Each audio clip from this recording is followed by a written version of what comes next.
Everyone, it's KIREI here for Arden Creative Studio, and I am using the Vintage Makers collection that has been designed by Katie Pertiet. So I have the Essential 6x8 paper pad, and I've pulled out a selection of pattern papers that I thought would work well with the photos that I'm using. And I have 8 photos, and these were from last month. Yes, this is February. These were taken in January, beginning of January, and my husband and I actually we had to drop the car off for a service, um, and he said, "Why don't we go and we can come back? We'll walk home back along the Alban Way, and it's a sort of a path that joins St Albans and Hatfield." And I've never done it. Lee runs it all the time, but I've never done it. So I said, "Oh, yeah, yeah, that'd be good." I figured, get out on my walk and that. And it was lovely. I mean, literally, it was sort of down the road from the garage that we had to drop the car off at. And you're right on the countryside. And it was really early in the morning. It was quite early. I say really early. It was early in the morning because we had to drop the car off at like 7:30. So, and I got amazing photos. It was really frosty, and then the beautiful sunrise, really orange skies. It was fabulous. It's just so pretty just wandering along. You just sort of felt like I was really like in the middle of nowhere, really. But there was a couple of what they call ghost stations because there used to be a railway line running between the two places, between St Albans and Hatfield. That is no longer. But they have restored the the stations in 2 areas, and it was really cool to see actually. So it was that was really nice. So I was pleasantly surprised, and obviously it needed a me to document it on a scrapbook layout. So okay. Anyway, that's my photos. So, what I've done here, so I've got the pattern papers, and I've just pulled out a selection of ones that I figured worked best with my photos. And I've got the pattern papers from the paper pad, but I've also pulled out the foundations 6x8 paper pad, and that those two sort of more orangey toned sheets there. One is like butcher's paper, and the other one is burlap, so it's like a fabric but on backed on paper. And that there's also vellum sheets in there and some plain pattern papers as well. So, but I was trying to bring in something that was a little bit more, I guess, orangey toned because of my photos with the sunrise. And I figured actually this burlap paper worked really well. And then I've got that butcher's paper over on the left that you'll see me see me do something with, and then I completely forget about it and completely forgot to use it. So it doesn't actually, there you go. Look, I'm screwing it all up because I had an idea. I thought I'm going to screw it all up. I'll trim a piece and I'll use it as a bit of a backing and it'll give some texture. Well, I moved it to the side and I never did actually use it. So anyway, that's fine. It can be used on another layout. Okay, so then I pulled out, this is the Distressed Diamond stencil that came out with the Vintage Makers collection. And I am just using one of the Distress Oxides in old paper. It's really quite subtle. And I don't tend to go for really heavy stenciling. I like it to be just sort of peeping out from from the background. And I generally tend to keep it more subtle. Not always, but generally tend to do that. So I've just I'm just adding some stencil detail. I'm just working out that, you can see it when I get my background papers and photos down. And then I'm just going over it, adding a little bit more colour just with the blending brush over the top of the stencil there. So that gives me a little bit of background detail. And then I've got one of the stamp sets. This is the clear stamp set, Makers Sentiment Clusters. And I'm just using this one. It's sort of got like spots and exclamation mark punctuation on it, and I've just used the Distress Oxide in Ground Espresso, which is a nice deep dark chocolate brown. So I wanted a bit of contrast here, so I'm just adding that in over the stencils. So again, it's going to just really, this stamping is just really going to peep out from around the background. So then I'm still deciding, do I do some more? But anyway, that's, you can always add, but you can't take away. So I'll start with a little bit and then I do add a little bit of stamping later. Okay, so then I distress all of those background papers I'm going to use. And firstly, I'm just going to get them sort of layered up here. And here's the obvious mistake. This pattern, the burlap piece is the wrong one, but I can't find the other piece. So I'm going to just trim this back down so that it's the same width. And I have distressed the edges, and then I'll get that other piece stuck down. Because it's a 6x8 paper pad, obviously, when you want longer pieces, this is what you do.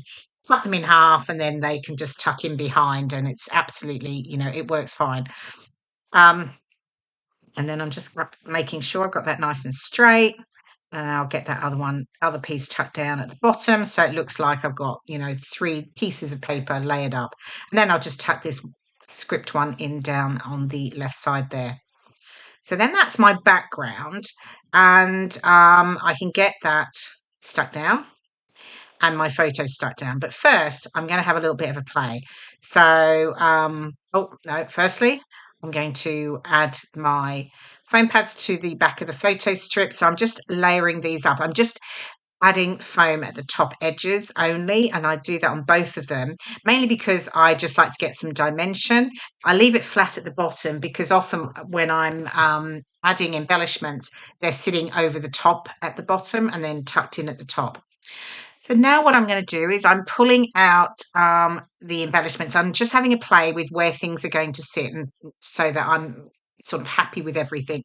So I have got, this is the Vellum Ephemera pieces here, and then I've also pulled in the laser cuts, and I think that's one there, the little fence. Now I was really determined to get this fence on, and you'll see me playing around with it a few times, I think, in the video. But it just does not make the cut. I just couldn't make it work. It just wasn't sitting right for me. So yeah, but it does hang around for quite a bit. So these are the beautiful laser cuts, which are so fine and so delicate. They really, really are lovely. Such detail in all of the different images. So I've got the leaves, I've got the sort of like the snowdrops at the top, excuse me. And then I've just got some circular vellum elements I'm layering in and tucking, just building up those clusters as I go, because I really just love to get that dimension into my layout. So I'll layer, embellishments, pieces of ephemera over another piece of ephemera, just to give me that texture and layered look. So I'm still playing with it, and once I am happy, I will oh, here we go. You can actually see me. I'm taking a photo, basically, so I sort of remember where things are. I mean, it doesn't mean they always end up exactly like that, because, typically as me, I will, have another play around at the point of sticking down. Okay, so now I can get the background paper stuck down, bringing in my trusty T-square. I don't know what I'd do without that. I'm one of those, I need it all to be perfectly straight. I know a lot of people don't. They just eyeball it and stick it down. I'm definitely not one of those people. Okay, and then the photos can get stuck down too. So I'm laying up the 2 strips, the bottom one just over the edge of the top strip. And then I can get to work on adding the ephemera back on. Now this was quite good, actually. I realised when I was working in the ephemera here, because these are like, there's sort of like tickets, and it said I think it said tram or boarding or something like that, which I thought was perfect, because literally the photos at the bottom, or the first two, are about the train stations that were, that are no longer a train station, but they've been restored, and there's like a platform, and there's old signage and things like that around. So yeah, the tickets actually worked really, really well for this layout. So just figuring out, again, as you can see, there's that little bit of fence there that I'm still trying to get onto the layout, but yeah, there we go, tucking that other ticket in at the top. So I was really happy with in the end, how I was able to bring in sort of more of that sort of orangey caramelly tones, tied in perfectly with those that beautiful sunrise in those photos that I've got. So yeah, that worked well. Now I've got the one of the vellum phrases here. This says choose to be happy, which I decided to use as my title because I like to sort of raise things and not have everything completely flat. I've just adhered it down to a piece of the pattern paper, and then I'm just fussy cutting around the edges, so I just leave a little narrow border. Now I do start distressing it here. I probably didn't need to because it was a bit fiddly, and actually doesn't really show up that much. But anyway, it's okay. I did it. And then I can get that stuck down. And I will, of course, add my journaling. And I've got a nice big space of white over there on the right because I wanted to really tell the story about, the walk and the sights that we saw along the walk. So, yeah, journaling will go in down there on the right. Get my title stuck on, and then I'm sort of getting there. I don't think there's too much else that I do. Oh, no, there are. I think I had a few more bits and pieces actually. Yep. Oh, here we go. I've got one of the words here from the this is actually in the paper pad. In the paper pad, there are some die cut pieces, and that real life is one of them from inside the paper pad. So that's quite cool because you've got extra bits and pieces of ephemera that you can use.